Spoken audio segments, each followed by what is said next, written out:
Hey everyone, Judicial Watch President Tom Fitton here with our weekly update on social media. Thank you as always for joining us. A lot going on this week.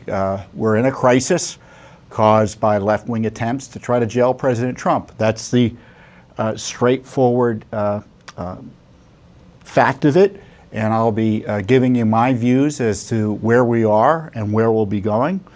And plus, we have new information that will shock and upset you related to anti-American critical race theory being forced on our Air Force cadets at the U.S. Air Force Academy.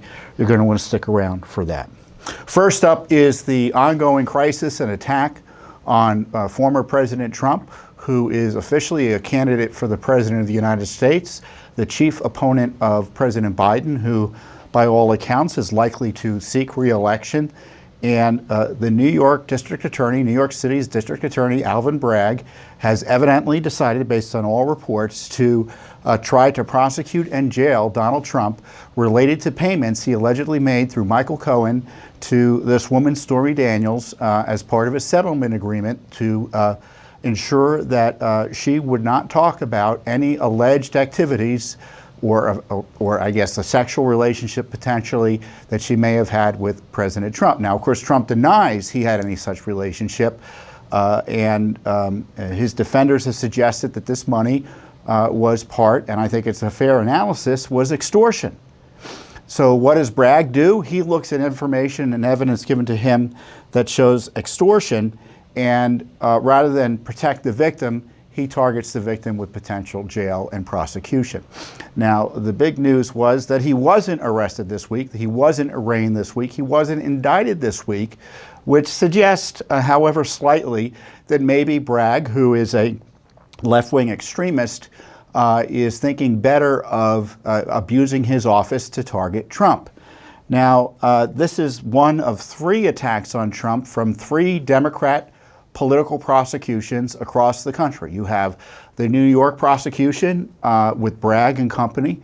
You have a prosecution in left-leaning jurisdiction of Fulton County, Georgia, where the leftist DA down there is trying to jail Trump on, it seems to me, targeting, you know, it's not clear whether he'll be indicted there, but certainly there's a significant threat of indictment over Trump's efforts to get the government down there to do its job to make sure the elections were free and fair and clean. And of course, you have the other Democratic jurisdiction of Washington, D.C., in this case run by the leftists in the Biden administration, Joe Biden obviously being the president.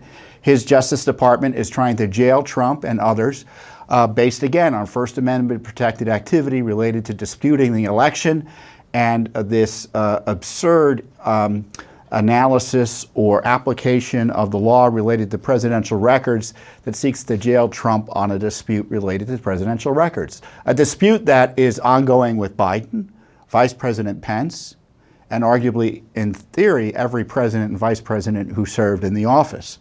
So you have 3 different leftist jurisdictions run by Democratic politicians all trying to jail Trump or harassing him with abusive prosecutorial grand jury, either prosecutorial abuse, grand jury investigations and such. And we're supposed to pretend that's normal. That's just the rule of law, and it has nothing to do with the rule of law. It's a weaponization and politicization of our law enforcement processes. It's something that if it's allowed to continue and fester, will significantly undermine the rule of law, undermine confidence in the fair administration of justice, undermine our Republican form of government, and by Republican form of government, I mean Republican with a small r, and make a mockery of the United States across the world. Can you imagine what Putin and the dictator Xi in China are thinking when they see Biden and his political allies trying to jail on pretextual bases his chief political opponent? They must think, well, who are these people to tell us what to do? And it just makes a mockery and it undermines America's standing throughout the world. And I know the United States isn't perfect. I know there have been political prosecutions in the past, but no president has been subject to this type of politicized, abusive targeting like President Trump. And on top of that, evidently we're not allowed to protest, because the left believes that if the right protests, it's illegal and it's violent almost necessarily, but the left can do whatever it wants. They can protest, they can commit riots, they can burn buildings down, they can beat up the police. No, that's not an issue. They can try to kill Trump in the White House. That's not an issue. But if, God help us if there's anyone who protests these abusive prosecutions. So, not only do the Democrats want to make Trump a political prisoner, but they want to censor and abuse and suppress civil rights of all of his supporters, of all supporters of the rule of law. So in the end, it's not about Trump. Of course, it is about Trump in the sense that he's a big target and seen as a threat to the establishment for various reasons.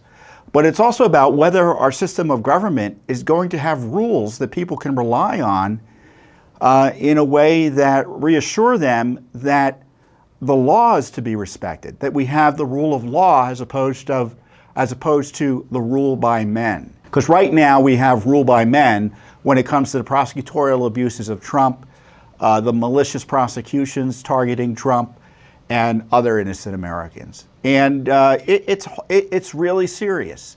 And I hope you've been following me on my Twitter feed. I hope you saw my C-SPAN interview. As a matter of fact, let's take a break now. I want to show you a clip or two from C-SPAN. You have Democratic politicians, an elected politician in New York, a left-leaning jurisdiction, seemingly target the president on pretextual, unprecedented legal grounds to try to jail him. He's the putative challenger to President Biden. He's the likely primary challenge. He'll probably win on the primary. The idea that you would have this, as I said, pretextual, novel, as the New York Times called it, risky legal theory, to try to jail Biden's chief opponent. It's so disturbing. President Trump's civil rights are being violated here. Trump is a federal candidate, the leading candidate for the Republican Party, and you have a local Democratic politician trying to jail him on pretextual grounds. And I think Congress has an interest in making sure that a major presidential candidate and a former president isn't turned into a political prisoner. I think President Trump's a crime victim here. I think this is a corrupt district attorney investigation. It's politicized. And, if I were the governor of New York, I'd be trying to rein it in any way I could under law. The president should be denouncing this directly. And on top of that, all elected politicians in Washington, D.C., here in Congress, they should be expressing some urgent denunciations of this. So as you can see that, Judicial Watch is standing strong for the rule of law. And I can tell you the left doesn't like it. The left has no problem jailing its political enemies. They're a threat. This behavior is a threat to the foundations of our country and our constitutional government. And on top of that, we have a president who is actually compromised by corruption. And I said it last week, and it bears repeating. This president and his family has been implicated in a money laundering scheme involving millions of dollars in the Chinese Communist government. And so what are we talking about? We're talking about the law being bent in an unprecedented fashion to target Trump instead. Now, let me explain how it is you distinguish, or how one might distinguish, what is a legit prosecution, because Trump isn't above the law. No one's above the law, but also no one's beneath the protection of the law, don't you think?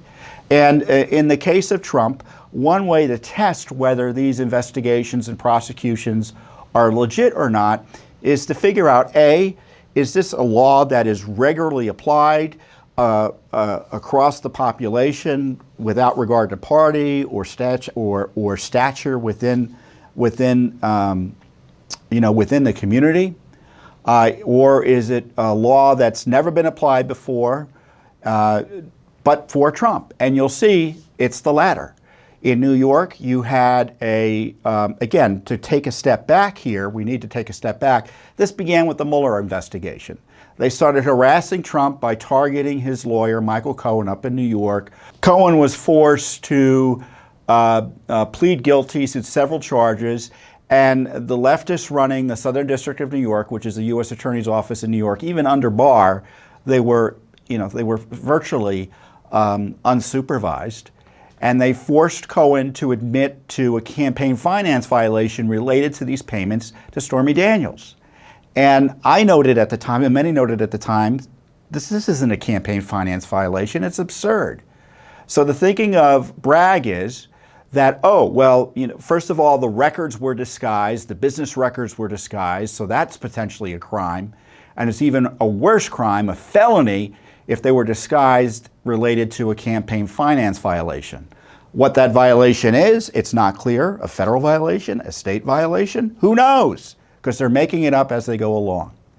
And the irony is, what they're saying, to think of the inverse of this, they're saying that because he didn't spend campaign money on this settlement agreement with Stormy Daniels, he committed a crime. Now, you can bet if he spent campaign money on this settlement agreement with Stormy Daniels, he'd be accused of committing a crime by using campaign funds to take care of a personal problem, as opposed to what he's being accused of now, using personal funds to advance a campaign operation. Now, if you're having trouble following it, it's because it's all a hoax. It's all bunk. They're making it up as they go along. This case has been before that the district attorney's office, prior to that, the federal government, since 2018. And they decide 5 years later, practically speaking, that there's a crime. Who are they kidding? What's happened since then?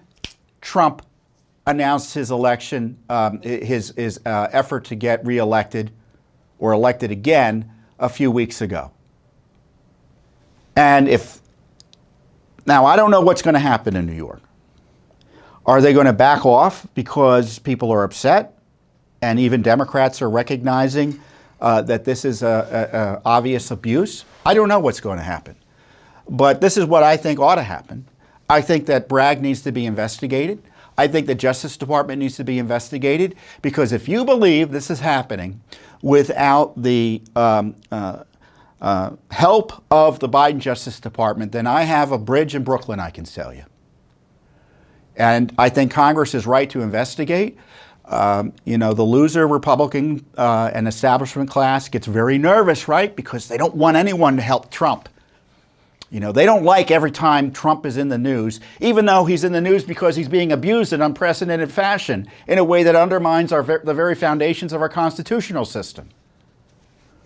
I'm just tired of folks running away from the corruption targeting Trump because they don't like Trump. Boy, that is a test, right? Do you protect people you don't like when they're being abused politically? That's a test many Republicans are failing. I mean, we understand why Democrats don't care. But don't be naive that Republicans, some key Republicans, are more than happy to see this abuse continue. And they don't like it when I object, or when Jim Jordan objects, or Kevin McCarthy objects. I got to commend Kevin McCarthy, because he's been out there standing against this. Vivek Ramaswamy, one of the Republican candidates for president, running against Trump, strongly denounced this. Other candidates or putative candidates have denounced it as well, not as strongly as Vivek. But in my view, every political office holder in the country should be denouncing this, Republican and Democrat. And I want you to take note of those who are supporting this, because I think what's going on is un-American. Un-American. Trying to jail your political opponents. Not because they committed a crime, but because they're doing something you don't like politically. In this case, running against their buddy Joe Biden. And I want you to take note of those who support the effort to make President Trump a political prisoner, because they would make you a political prisoner as well if they could get away with it. So Judicial Watch, obviously, is already investigating this issue. We have the FOIAs out there. We will sue if, as I expect, we get the runaround. But this is a crisis, and I think you should call every member of Congress. You should call the leadership offices, both Democrat and Republican, in the House and the Senate. You should call your senators. You should call your members of Congress and ask them what they are going to do to try to protect the rule of law from the abuses from the Democratic Party, who wants to jail Trump and make him a political prisoner in New York, in D.C., and in Fulton County, Georgia. And, you know, and I've been spending a lot of time talking about how absurd the investigation and how abusive it is up in New York. It's as abusive here in Washington, D.C. It's as abusive in Fulton County, Georgia. So don't let the media tell you, oh, there's much more serious stuff in D.C. and in Georgia. No, it's all abusive. It's all political. It's all unprecedented. It's all pretextual. It's all designed to make him a political prisoner in a way that could upend our system of government. And we're not going to stop talking about it. We're going to keep on pushing back on behalf of the rule of law, on behalf of the millions of Americans who want the law administered fairly. So encourage your elected officials to do the right thing. Call the governor of New York. I don't have her number in front of me. Maybe we'll pop it up on the screen. I know I tweeted it out. You can go to my Twitter feed and find it. Because the governor of New York should shut this down. I mean, she's a Democrat, but the expectations that people follow the law should be demanded of all political officials, even if you don't think they'll do it. You should demand it. Share your views. And protest if you want. I don't know if they're local protests or, you know, local rallies on behalf of the rule of law, but don't be shy about exercising your First Amendment rights to peaceably protest. The left doesn't want you to do it. They want you to be afraid. You have a right to petition your government, which I've told you about. You have a right to protest. You have a right to freedom of association. And the left wants to destroy all of that in one fell swoop by jailing Trump. So these are dire times for our republic. You know, and everyone says, is it going to help him or hurt him politically? As if that's the most important thing in the world. It's not. And I'm not one who thinks it's going to help him politically. Heck, you know, it might help him in the primary. It looks he's doing pretty well in the primary. He's likely to be the nominee. I mean, but what candidate for president wants an indictment as he's running in a general election? I mean, if that were the case, you'd have every politician in America lined up at the courthouses asking for indictments if they thought it would help them in campaigns. That's obviously not happening. So this is, on top of every other abuse I've told you about, this is also how you rig an election. This is election interference 101. Try to jail the guy running against your guy. And of course, you know, the philosophy here, the ideology, is this radical extremism, as I keep on talking about, this rising communism that unfortunately has infected the Democratic Party, that has kind of frozen the Republican Party in many respects, and it's leading to, it's led to a cadre of prosecutors being elected, yes, with the help of George Soros, who supports this 100%, where you have these prosecutors who go in and try to break the system. They're trying to break the system. Let criminals out in the street, cause chaos, jail their political opponents. That's what's going on with Bragg. And I pray the Lord gives him wisdom and discernment and he walks back from the brink.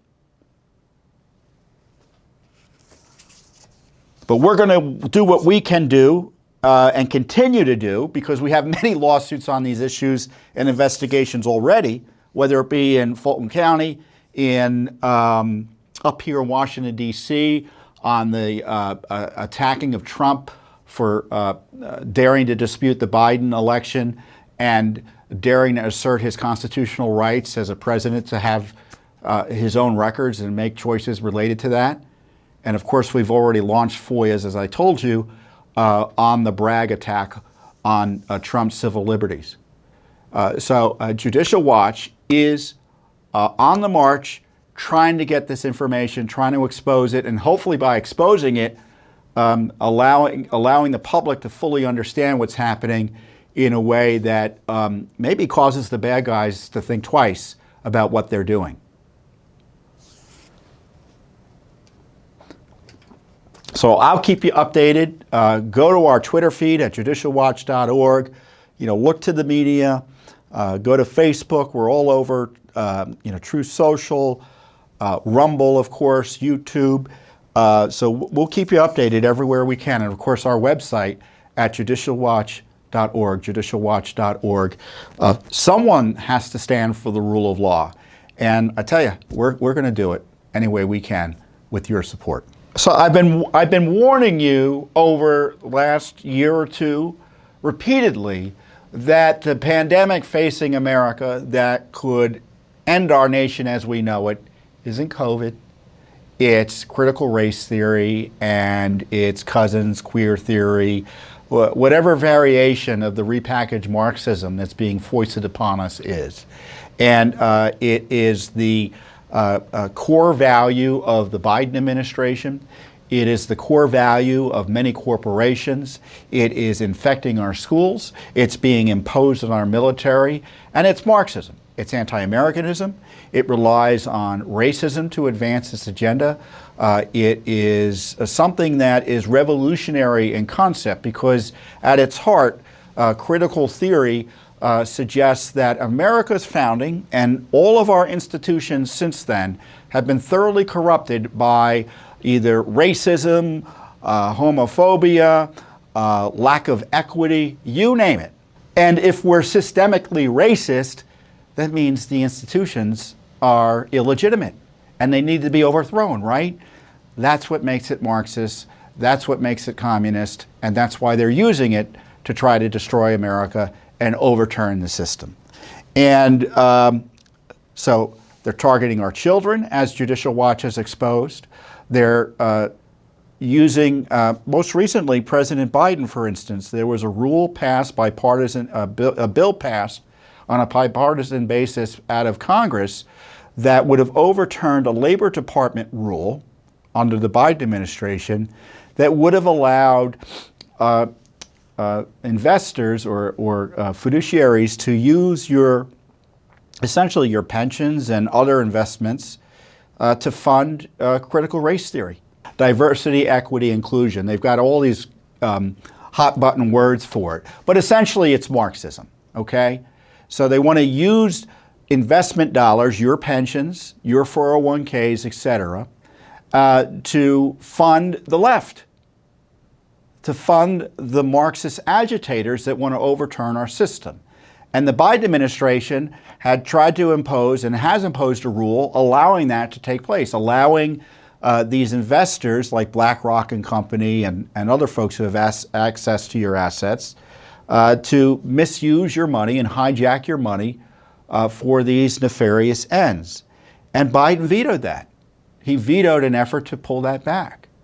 It's just a further indication of just how extremist the Biden administration is in pushing this critical race, I'm going to call it critical Marxist theory agenda. And it's happening in our military. And I want to be clear here. Our military leadership is attacking America and training our rising leadership in the military to be anti-American. That's what critical race theory is about. And can you think of any more dangerous situation over the medium and long term? Well, we've been working to expose this abuse of our cadets and our young folks in the various military academies. And obviously those who are enlisted or who aren't even in the military academies are being force-fed this critical race theory propaganda training. So we've sued specifically the various academies, the military academy at West Point, which is the Army, and then the Navy Academy, and the Air Force Academy.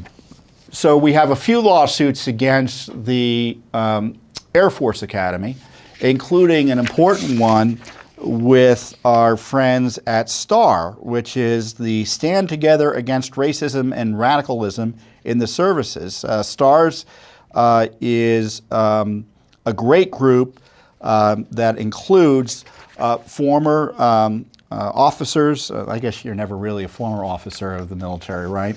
But veterans and such who are really upset about what's happening. They're trying to save the military in ways that I think you'll be proud of, because they're continuing their service to the country. And so Judicial Watch was honored to be able to represent them in this case. And we've been able to get records from the Air Force Academy that are really outrageous in nature and should have should engender an immediate response from Congress and other responsible officials. So there was 167 pages of records from the U.S. Department of Defense. So we had to sue the Pentagon to get the Air Force Academy records that show that the Air Force Academy has made race and gender instruction, that radical theory of radical racial theory, radical feminist theory, a top priority in the training of cadets. The records include recommendations that the Academy considers Behavioral Science 362, class, race, gender, and sexuality as a core class, that all curriculum be reviewed for diversity and inclusion topics, and that all cadets and staff be educated in specific D&I concepts and skills, that's advocacy, in order to decrease incidents of microaggressions, unconscious bias, etc. Microaggressions, unconscious bias. I mean, that's crazy talk from the left that accuses you of being racist when you're not actually being racist, and they have to come up with innocent acts and telling you you're racist even if you don't think you are racist and you've never done a racist thing in your life. Why are our cadets being abused by our military leadership? That's what I want to know. So this is the result of a lawsuit I think we filed last year, and I'm going to read you in detail some of what is uncovered here, because you're never going to read it or hear it anywhere else. And we'll provide, obviously, access to all the documents so you can see the damage and destruction directly yourself being foisted upon our poor cadets at the U.S. Air Force Academy. In an introduction to a September 2020 U.S. Air Force Academy Internal Racial Disparity Review. By the way, this is like a general document that STARS and Judicial Watch had to sue for. Why did we have to sue for it? Because you're going to find out it's outrageous, and they know it's outrageous, and this is why they try to hide it from us. So in the document, Superintendent Lieutenant General J. Silveria writes, systemic racism exists in our society. Identity groups, whether based on race, ethnicity, age, gender, sexual orientation, religion, or disability, have all experienced less than equal treatment in our nation, both historically and persisting in the present day. Ongoing events across our nation and around the world are a stark reminder that racism and social injustice continue to afflict our society. We must acknowledge that at the U.S. Air Force Academy, we are not immune to these issues. What happens outside our gates also happens across our installation and throughout the cadet wing. We would be naive to think otherwise and negligent to ignore the impact of racism and injustice on our cadets, our permanent party, and their families, and our entire Air Force Academy community. Now, what is that political, anti-American smear of the cadets doing in any government-funded, let alone military paper by someone who's charged with teaching our young leaders in the academy? To that end, I directed what I hope to be an enduring, lasting effort to promote racial understanding and diversity in the context of leadership. These actions include the establishment of a critical conversations working group. So the use of critical conversations, that word critical, that's not an accident. They know what they're talking about. That's the sort of consciousness raising, the critical race theory. Critical is you always have to be criticizing the institutions and yourselves and elevating your consciousness till you become the perfect communist man. And I'm not exaggerating. I mean, this is the theory, led by the Center for Character Development. So the Center for Character Development, I presume, if it's in the U.S. Air Force Academy, is designed to teach core military leadership skills that can be used in matters of life and death. And they're changing it to include this racialism, this anti-Americanism, all to facilitate these discussions, recurring Air Force Academy-wide critical conversations for cadets and permanent party. And I presume by permanent party, I presume that means the staff and the professors and such at the academy. And if I'm wrong, say something below, but I think that's what it means. In addition, my Director of Staff and the Director of Equal Opportunity co-chaired an internal assessment and review for biases within our policies, processes, practices, curriculum, and artifacts. Artifacts. I don't know, are they destroying stuff at the Air Force Academy because there's implicit biases related to the historical artifacts they have?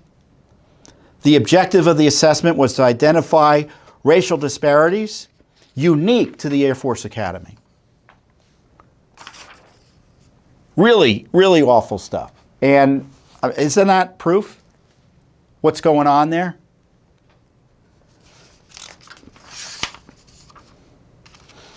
There's another section under the heading Equal Opportunity and what their recommendations are. And this is the kicker. Consider implementing Behavioral Science 362, Class, Race, Gender, and Sexuality, as a core class, or pulling the content into shorter transition week training opportunities spread across a cadet's academy career. The material is highly regarded by cadets and graduates, and the information could be implemented on a larger scale to include training for basics and sessions for each year's group. To help cadets mature into D&I, diversity and inclusion professionals for the Air Force. So they want to use the Air Force Academy's training program to train these political commissars to enforce more of this Marxist critical race theory on the rest of the Air Force.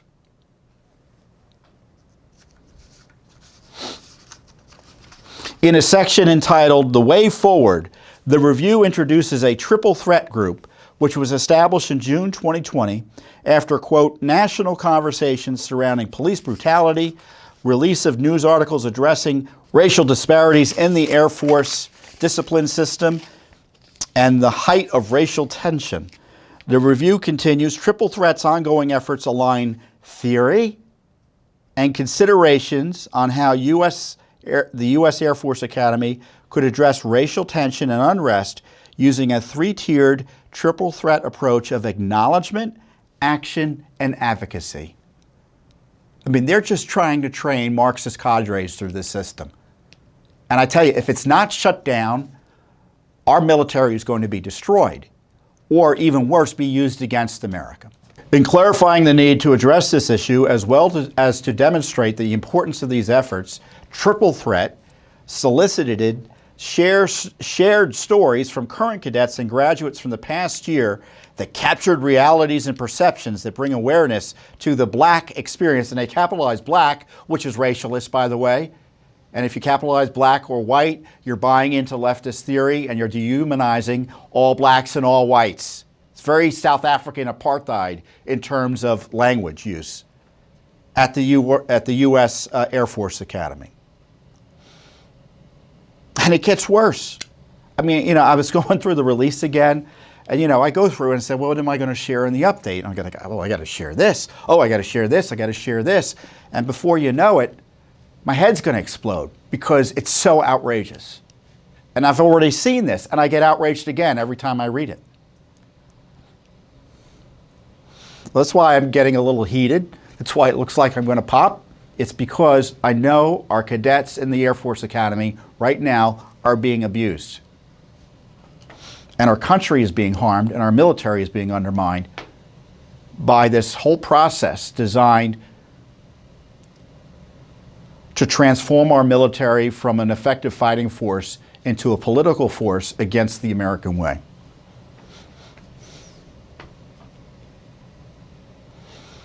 Also in this section, again, entitled Recommendations, this is what they're recommending. And you can bet it's all being implemented. So what had happened was Trump had tried to stop a lot of this. I think he put forward a lot of regulations, or at least rules or executive orders, to try to stop this in, I think it was in 2020, right? And as soon as Biden came in, all bets were off, and it became the guiding force, this critical race theory. Ensure diversity and inclusion is incorporated in U.S. Air Force Academy guidance and policy. The Academy's diversity and inclusion plan must be updated as a strategic document guiding diversity and inclusion efforts across the institution. Now, when they say diversity and inclusion, they don't mean diversity and inclusion. They mean critical race theory that attacks individuals and classifies them according to race, is anti-American, and has nothing to do with diversity and inclusion. It's about alienating the military from the America that it's being asked to defend. Expand the Dean of Faculty-led curriculum review to ensure all curriculum, as identified under the course of instruction, is reviewed for diversity and inclusion topics. All curriculum. So that means mechanical engineering, that means math, that means biology. What does that mean? You know, the Air Force, I presume, has special forces training. How is that going to work?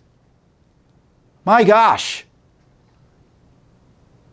We're supposed to be training these men and women to be able to defend, again, America in life and death situations. Instead, we're turning them into little political commissars.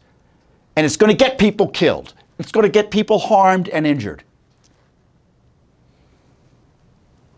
Because it's not an expanding pie. It doesn't, you know, that they can do whatever they want in the period of time they have at the academy.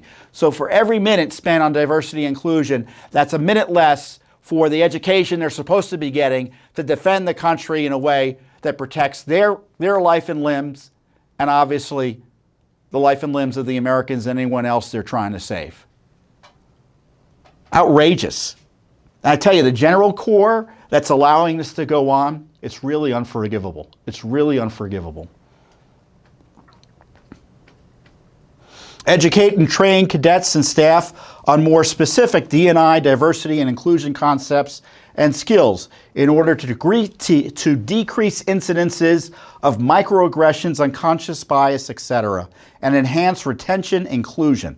Again, you know what? You look all that up. You can see it's crazy. It's crazy talk.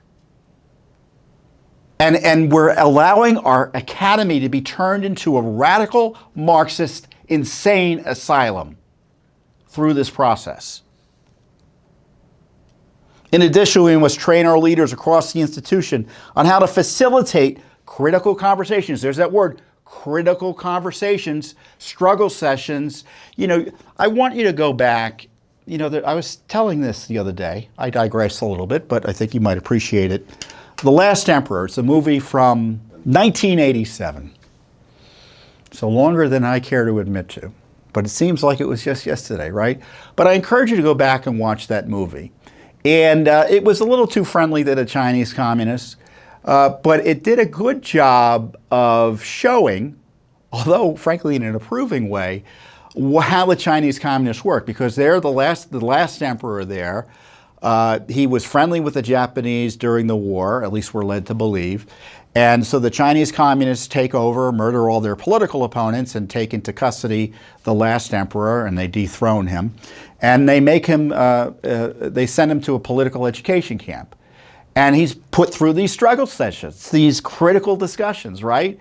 And it comes across, we're supposed to believe it's something that's valuable and useful, but it's just communism. And what I liked about the movie is that it nicely described or showed how these communists work.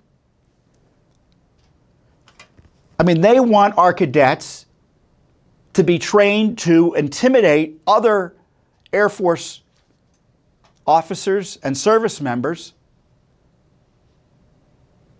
on this Marxist anti-American agenda. Critical conversations on racial issues within the workplaces, so all airmen can bring their full selves to work and leaders can create more inclusive spaces. Correlated to this effort is the need to develop a more robust racial bias incident reporting system with associated accountability and rehabilitation processes. Rehabilitation. Very Soviet of them, isn't it? To restore relationships in the event biases or microaggressions are experienced. I tell you what, if people are complaining about microaggressions, the folks complaining about microaggressions, they should be asked what is their problem. It's absurd.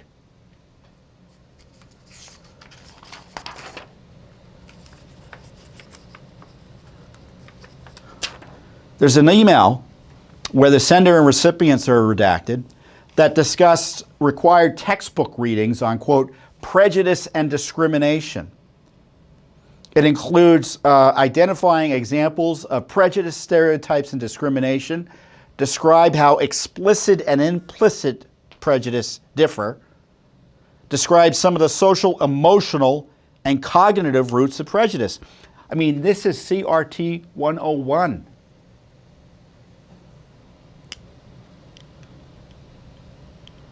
And it just gets worse from there. I can't read anymore because I'm so angry about it. According to our client's representative, STAR's president and CEO, Dr. Ronald J. Scott Jr., Colonel, U.S. Air Force retired. He went to he's a graduate of the Academy. He's the class of 73. And he gets right to it. This is his comment on what we found. Diversity, equity, and inclusion training stems from Marxist-inspired ideology known as critical race theory. While attractive to those who believe in justice and equal opportunity, it empowers those who hold positions of authority or influence to coerce others into compliance. This phenomenon is what C.S. Lewis wrote about when he grouped people into the, quote, conditioners and the, quote, the conditioned in his 1940s book, The Abolition of Man. I commented in our release, these documents show our military and its rising leadership are under attack from within. The documents confirm U.S. Air Force Academy leadership is obsessed with anti-American critical race theory and seeks to punish and smear cadets through leftist indoctrination programs. My comment could have been stronger, but you heard what I said. I don't know how much more direct I can get about how dangerous I think this is. As I said earlier, Judicial Watch has taken the lead in exposing and stopping this critical race theory wherever it rears its ugly head, whether it be in our schools, in our school boards. We also protect the victims of this oppression, the predations of the left who want to destroy anyone who opposes them. We represent teachers and parents and others who have fought against this and trying to expose it and have been punished for it. We've opposed critical race theory agenda items such as requiring racial segregation or race quotas in schools, requiring, in the case of Minnesota, the Minneapolis Teachers Union contract protects people based on race from hiring and firing under the contract. Wildly illegal. And let me just say this. This isn't a matter of, oh, this is unconstitutional. This is anti-constitutional, what's going on. And I tell you, Judicial Watch is, I dare say it, second to none in exposing, suing, and trying to stop the critical race theory agenda. And we do it with your support, and I thank you for it. And there's much more coming. We are not going to stop the heavy lifting. On behalf of the rule of law, on behalf of the U.S. Constitution, on behalf of the innocents who are being victimized in our military, in our schools, in our corporations, employees, in our government, and just everyday citizens who face this through abusive government policies. We've got to stop it because it's about protecting the country from being destroyed by this rising Marxism. So with that, I'll be here next time on the Judicial Watch Weekly Update, and I hope you're here with me. Thank you. Thanks for watching. Don't forget to hit that subscribe button and like our video down below.